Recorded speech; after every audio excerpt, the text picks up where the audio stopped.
Hay muchas formas de intentar explicar a este Liverpool que parece imbatible, pero hoy vamos con un enfoque que seguro que no habéis visto muchas veces, la ciencia.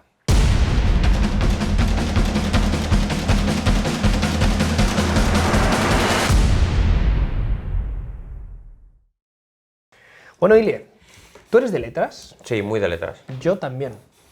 Yo en cuanto salí del instituto tenía muy claro que mi carrera se iba a enfocar a las letras. Yo soy una nulidad para las ciencias. Lo reconozco. Para las letras eres una nulidad. No, para las ciencias. Para las ciencias. Y para las letras presentes también. Para la ciencia. Y eso que ya he dicho muchas veces, que yo fui el mejor de mi promoción en matemática financiera. Sí, señor. Sí, señor. Pero porque era un examen muy de letras. Tienes que hacer números básicos, pero a partir de ahí hacer la interpretación.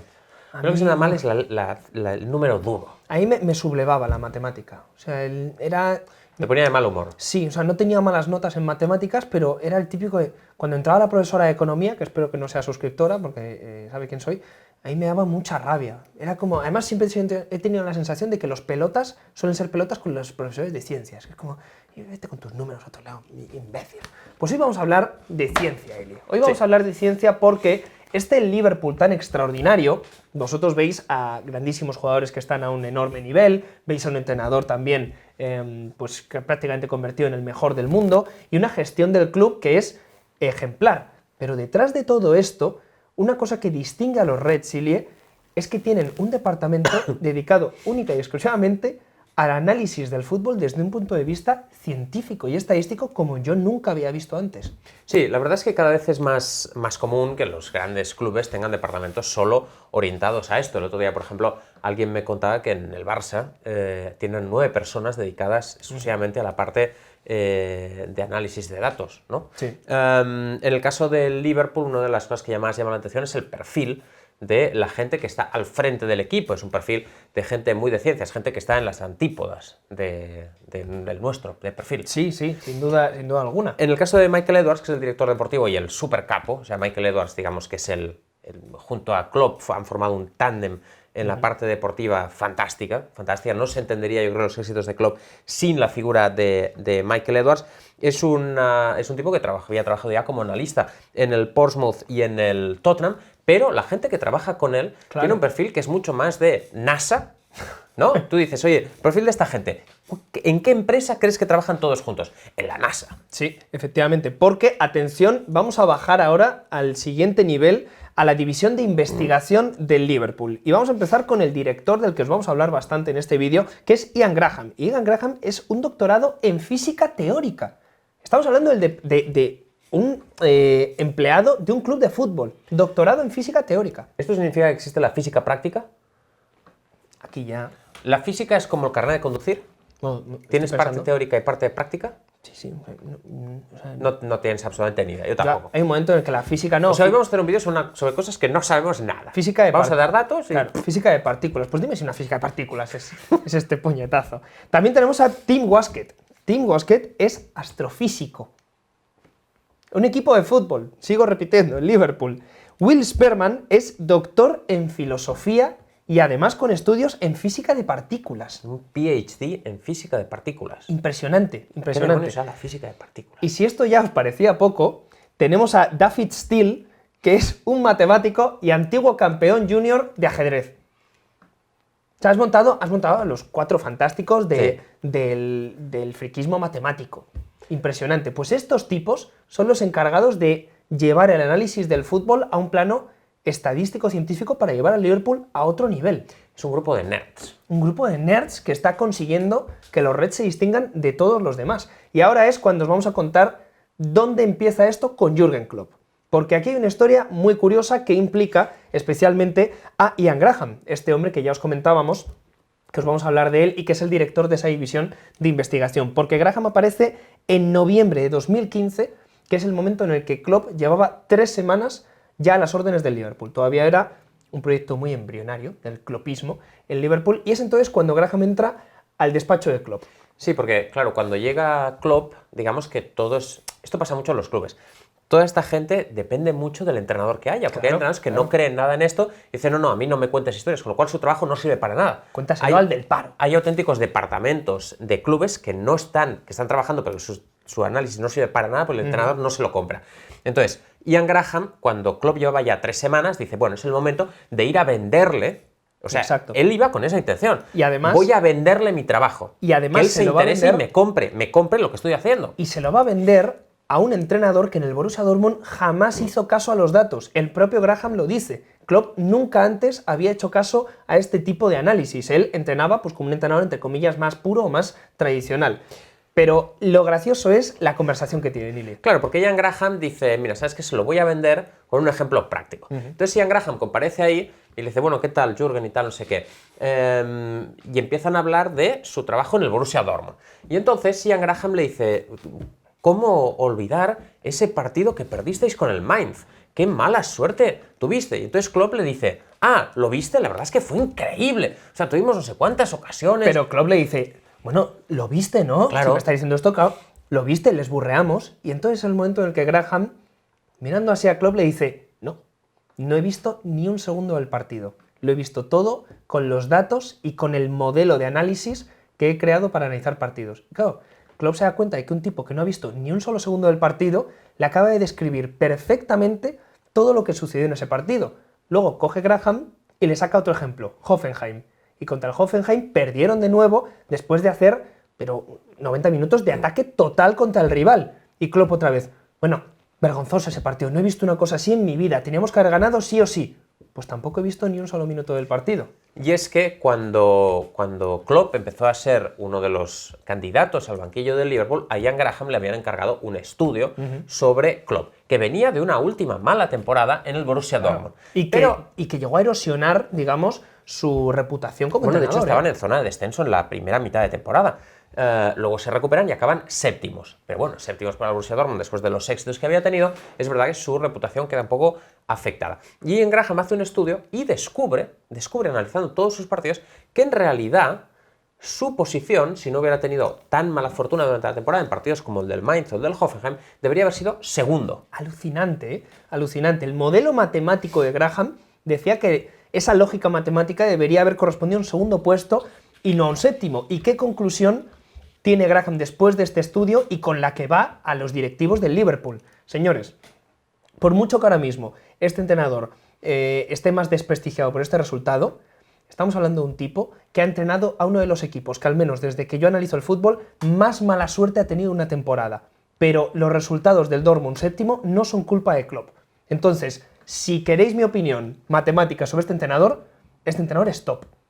Una de las cosas que hacen todos estos departamentos de análisis de datos tiene que ver con entrenadores, para tratar de separar el resultado final, que muchas veces es un azar, de lo que ha hecho realmente el equipo durante el partido. Y siempre ponemos un ejemplo del caso contrario. Sí. En este caso, el ejemplo sirvió para que el Liverpool acabara contratando a Klopp. Gracias al análisis de Ian Graham dijeron, oye, no os preocupéis que haya quedado séptimo, debería haber quedado segundo y su trabajo sigue siendo bueno. Y además, nosotros, esto no es una opinión nuestra, el propio Klopp alguna vez ya ha reconocido que le ficharon. La razón por la que él es entrenador del Liverpool es Ian Graham y todo su equipo. No es una cosa de nosotros, digamos, derivado de esta historia. Y muchas veces hemos puesto el ejemplo contrario. Aquí sirvió para que un entrenador, digamos, su trabajo saliera a la luz, sí, a pesar de los resultados. Y, por ejemplo, en el Brentford, donde está Matthew Benham, el propietario de Smart Odds, sirvió para lo contrario. Cuando ellos ascienden a Championship, echa al entrenador. Porque dice, y el entrenador le dice, oye, pero has ascendido con 100 puntos. Ya, pero es que según nuestro modelo tenías que haber ganado 107. Y sirvió para el caso contrario, para tratar de descubrir lo que está detrás del resultado. Tremendo. Porque todos estos gurús, como Matthew Benham, el dueño del Brentford, argumentan que el resultado final no plasma lo que ha pasado. Entonces, que tienes que buscar una capa más abajo para hacer como Ian Graham con el caso de Klopp. Decir, oye, quedó séptimo, ya, pero a mí esto no me importa. De lo contrario, te estarás engañando a ti mismo. Claro, porque además, con ese séptimo puesto, posiblemente la directiva del Borussia Dortmund hubiera dicho, oye, pues te echamos, has quedado séptimo. Con este análisis, Ian Graham les habría dicho, no, ha hecho un trabajo de segundo. Hemos tenido mala suerte. Otra temporada haciendo lo mismo, le daremos segundos. Imaginaos la reacción de Klopp cuando se da cuenta de que un tipo que no ha visto ninguno de esos partidos lo ha analizado perfectamente con un análisis que le sirve mucho y además ha sido el causante de que él esté allí. Es el momento en el que Klopp incorpora por primera vez, después de ese etapa en el Dortmund en el que no lo hacía, incorpora análisis de datos a todo su trabajo como entrenador. Pero además de los banquillos, también es muy interesante esta división de investigación, lo importante que ha sido, Ilie, para una cosa que ha dado mucho renombre al Liverpool en los últimos tiempos, que es su gestión en el mercado de fichajes. Sí, vamos a explicar 3 ejemplos para que veáis un poco a qué nivel llega Graham y su equipo. Y el primero es el caso de Naby Keita. Esto, por supuesto, que también es conveniente decirlo, es algo que explica Graham al New York Times. Sí. Viene de boca del propio Graham. Sí. Un artículo muy interesante. Sí, muy interesante. Empezamos hablando de Naby Keita. Una de las cosas que llama la atención del trabajo de Ian Graham es que él no ve vídeos.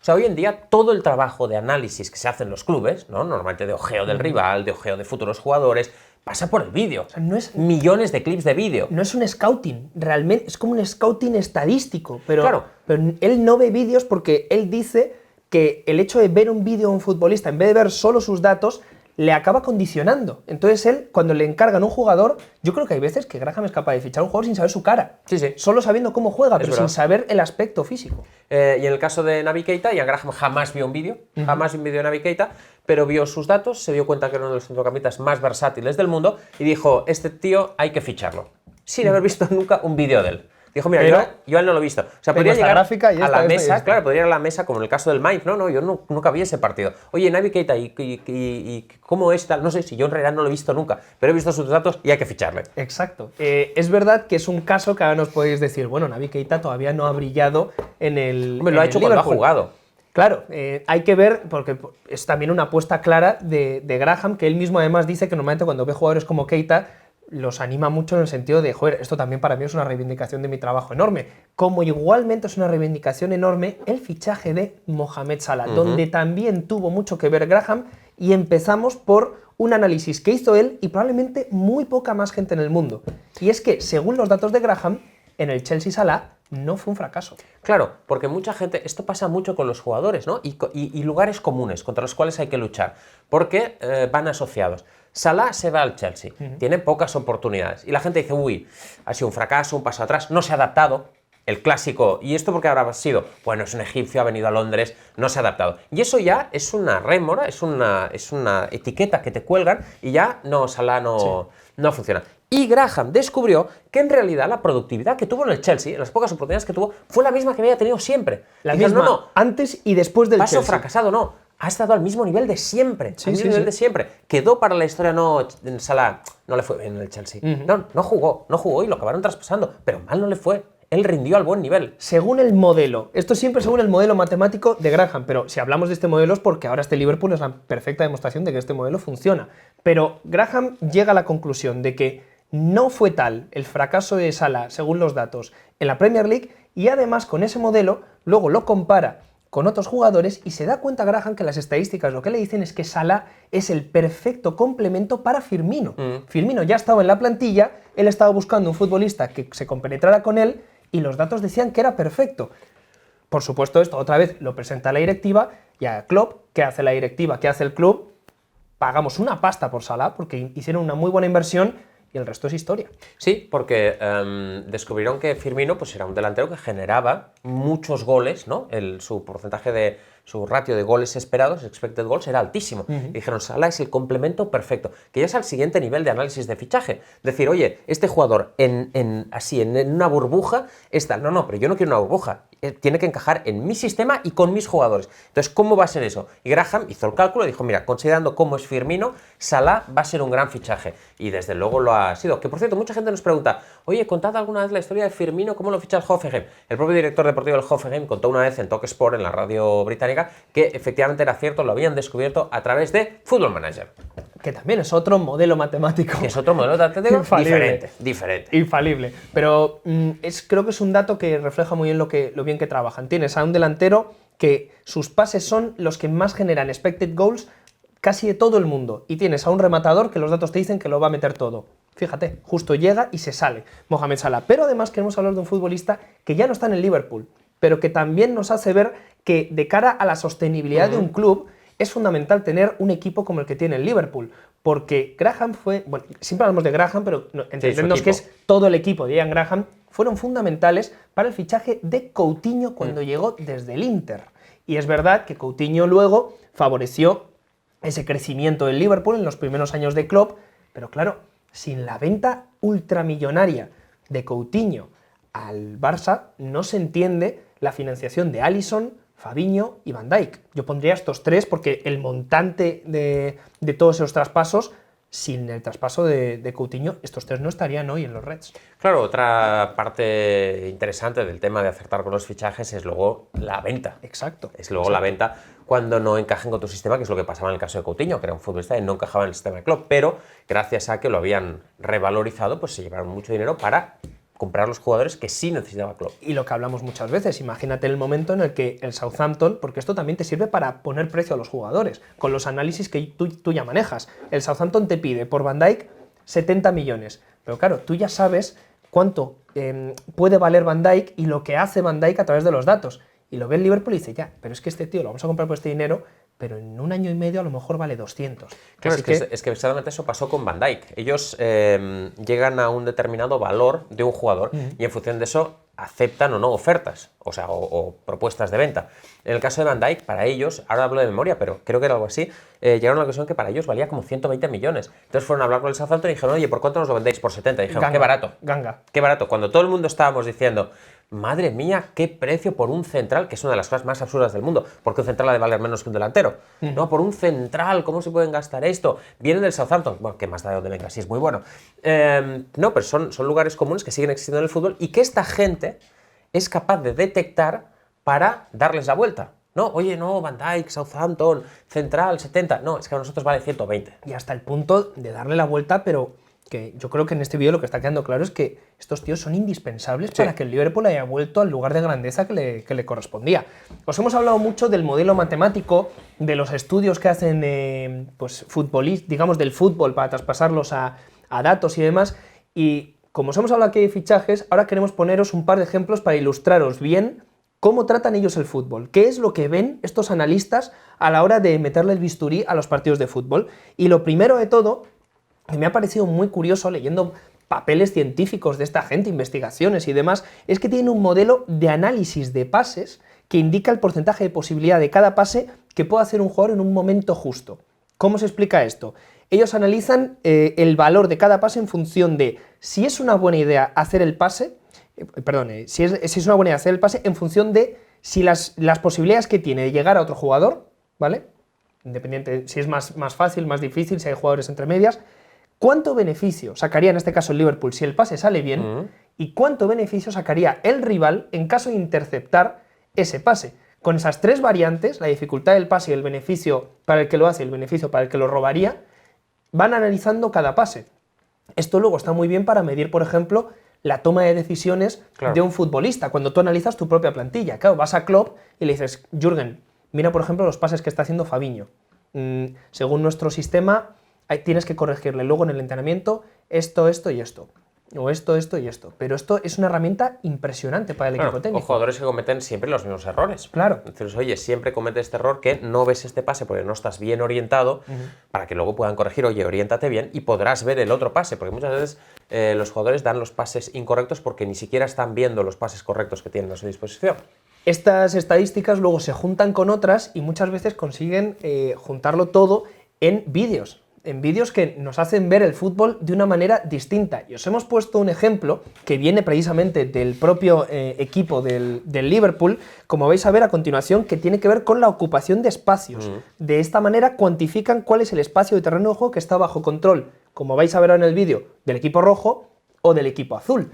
Y fíjate que ya lo estamos viendo como el balón se está moviendo entre los futbolistas y a medida que ellos se mueven, va cambiando ese espacio rojo, ese espacio azul, el espacio en blanco, por supuesto, es ese espacio como neutral, y ellos mueven las piezas también, y en cuanto mueves un jugador, cambia radicalmente todo el mapa. Y eso les sirve mucho para medir dónde debe moverse un jugador, dónde debe corregirse esa decisión de ese pase, qué se puede hacer en esta jugada, y por supuesto hacer tácticas. Claro, porque hay futbolistas que tienen tendencia, por ejemplo, a bascular demasiado, por ejemplo, eso es una cosa fácil de ver en estos gráficos, jugadores que rompen el equilibrio de la línea, demasiada distancia entre líneas, entonces ves que aparecen espacios, huecos que el rival puede aprovechar. Y esta es la forma de asegurarte que cada jugador está donde tiene que estar en cada momento.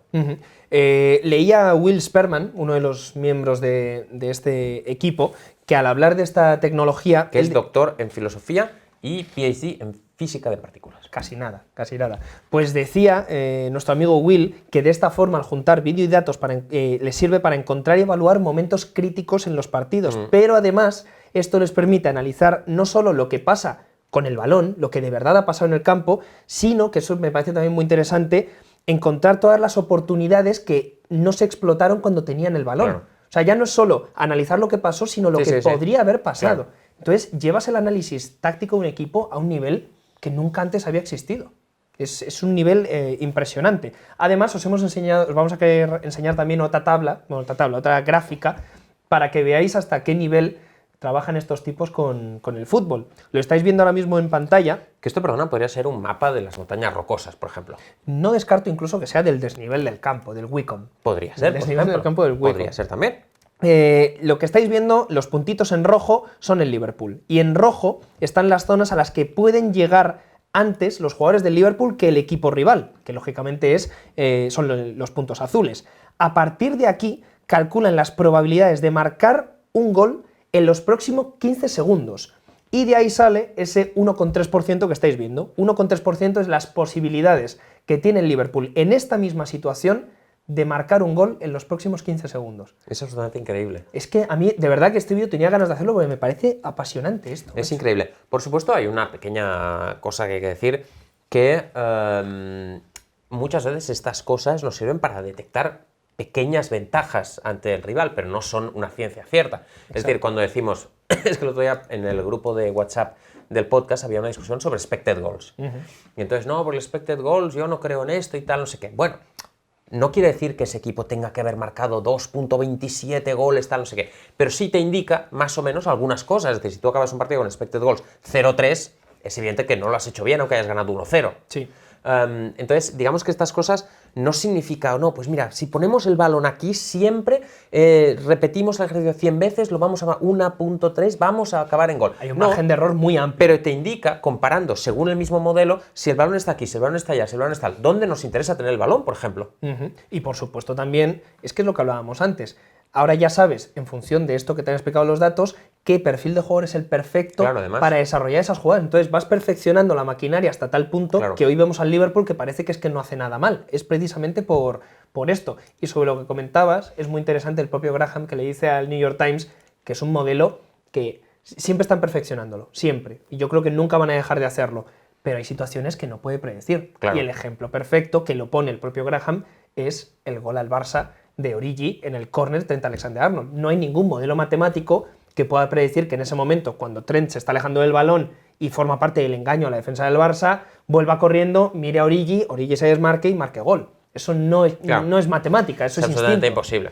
Absolutamente imposible. Y luego además, por ejemplo, los expected goals te contará como uno prácticamente, cuando en realidad tú no has producido, es decir, no forma parte de la producción del juego propiamente. También me parece muy interesante lo que dice Alex Oxlade-Chamberlain sobre este tema, porque ¿cómo se traslada esto a los jugadores? A lo mejor hay gente que se está pensando que luego llega Jürgen al banquillo y empieza a decirle, Alex, mira, aquí aquí tienes una posibilidad del 50% de marcar en los próximos 15 segundos. No, Jürgen Klopp recibe los datos por parte del equipo. Los traduce. Exacto, y luego los traduce para decirle a Oxlade, este equipo ocupa mal los espacios aquí, nosotros podemos generar superioridades aquí.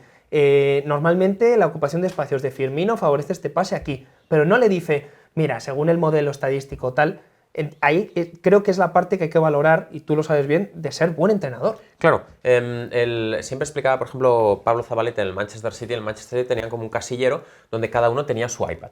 Y entonces, al principio de la semana, todo el equipo de datos en su iPad les dejaba una cosa general para todos sobre el próximo rival y les dejaba también algunas cosas específicas para ellos. Por ejemplo, en el caso de Pablo Zabaleta, pues les dejaba también algunos clips del extremo izquierdo, por ejemplo. Tú tienes que hacer esta labor un poco de venta también con el jugador, desde el equipo de datos y desde el propio entrenador, para que, primero, para que hagan su trabajo, para que lo entiendan, y luego tiene que ser algo que ellos puedan aplicar fácilmente y además vean que les da ventajas, porque si no luego al día siguiente, la segunda vez van a decir, mira, yo hice esto y al revés, me fue peor. Me fue peor porque estoy pensando en otra cosa y no hago lo que tal. Y que hay muchos jugadores que es que estas cosas que les parecen un engorro, pero claro, si Jürgen Klopp te dice lo que decíamos, ocupa este espacio, y por supuesto tú a Klopp no le no le cuestionas. Pero es que detrás de eso hay un análisis matemático de la leche, es el proceso perfecto, porque ya te digo, Oxlade lo que dice es que nunca les habla de estadísticas, siempre es órdenes directas. Lo cierto es que, le guste o no a algunas personas, a mí me parece que es un avance, desde luego, aplicar la ciencia al deporte, y además se aplica, aquí lo estamos hablando en el caso del juego, pero también se aplica a la fisioterapia, Sí. a la recuperación, se aplica a millones de Incluso ámbitos. incluso a las retransmisiones. Claro, te guste o no te guste, este es el nuevo fútbol. Y el antiguo, Nacho, no le va a caer más remedio que adaptarse o morir. Y también, Como los dinosaurios. como los por dinosaurios, estamos hablando de que estas estadísticas son el meteorito.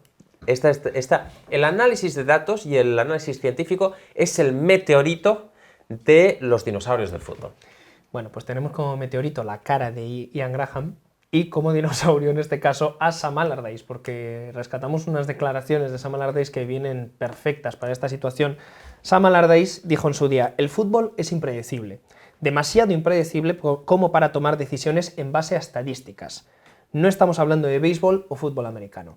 Hoy Sam Allardyce no tiene ningún trabajo en la Premier League porque creo que si esto demuestra algo, ojo, te puede ir bien como entrenador con tu estilo y no haciendo demasiado caso a los análisis estadísticos o científicos, pero sentar cátedra diciendo que esto no aporta absolutamente nada y que es inútil, es el momento en el que dices: lo siento, pero creo que el nuevo fútbol te va a pasar por encima. Y además Sam Allardyce, que era un innovador en su día, era un tipo que siempre estaba buscando pequeñas da pena. ventajas y era un tipo que...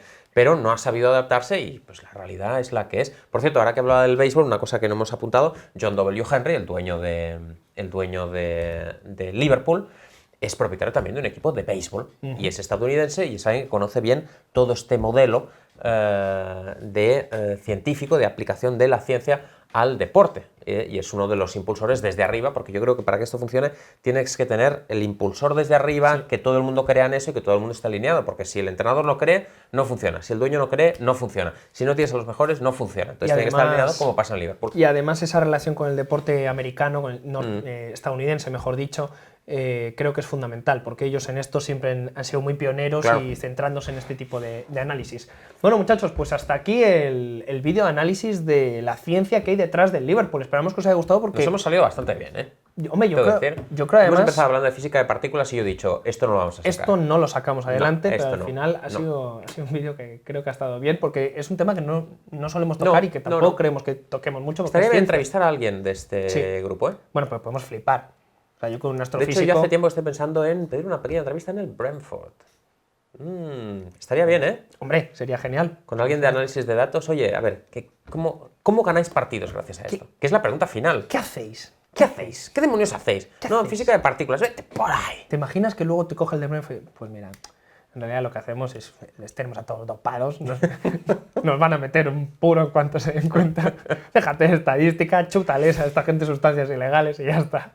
Bueno, muchachos, esperamos que os haya gustado. Ya sabéis, ahora os esperamos en comentarios para que digáis qué pensáis de esta aplicación de ciencia que está haciendo el Liverpool, si además creéis en este tipo de métodos, y si queréis apoyar el proyecto tenéis ahí el botón de unirse para convertiros en miembros y tener un montón de ventajas, vídeos exclusivos a cascoporro, emojis especiales, insignias, y además apoyáis a la media inglesa para que sigamos adelante.